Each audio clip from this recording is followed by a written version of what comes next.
On a souvent parlé de la pensée qui vient d'ailleurs. La pensée vient d'ailleurs, il ne faut pas croire ses pensées. Alors, c'est vrai, j'en fais l'expérience dans ma vie de tous les jours. Et ne pas croire ses pensées, pour pouvoir ne pas croire ses pensées, il faut d'abord être capable d'être conscient de ce qui se passe à l'intérieur de soi.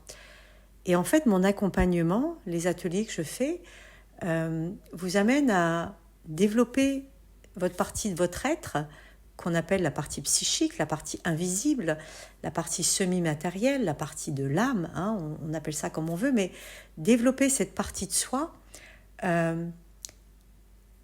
qu'on ne nous a pas appris à développer, dont on ne nous a jamais parlé. On a toujours été conditionné pour fonctionner avec la personnalité. Et la personnalité, elle est fragile, c'est comme l'échafaudage d'une maison, en fait, c'est pas notre réel. Notre réel, c'est la maison, c'est la fondation, les fondements plantés dans le sol, les racines. La personnalité, c'est une construction qui est faite par l'héritage de ce que nous ont amené nos parents, nos ancêtres, par la société, ce que nous donne la société, par l'école, etc. C'est le conditionnement, en fait. Hein, c'est l'acquis, d'accord ? Et la maison, c'est la fondation, c'est l'inné. Et cet inné, on n'a jamais appris à être en contact avec cette partie-là de notre être.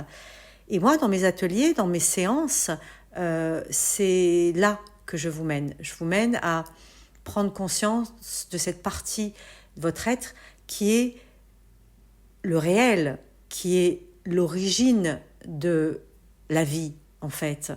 Quand on est là, on prend conscience que tout ce qu'on a mis en place par rapport à sa personnalité, par rapport à son conditionnement, ses blessures, etc., ça tient pas debout, vraiment, ça n'a pas de raison d'être, c'est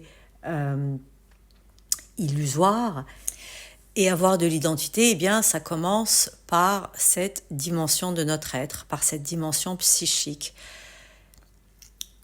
Quand on a ouvert cette porte, quand on a accès à cette dimension de son être, on est plus proche de soi.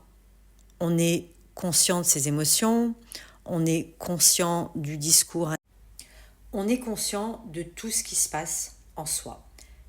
Je vous donne un exemple. Hier, j'étais dans le correspondant.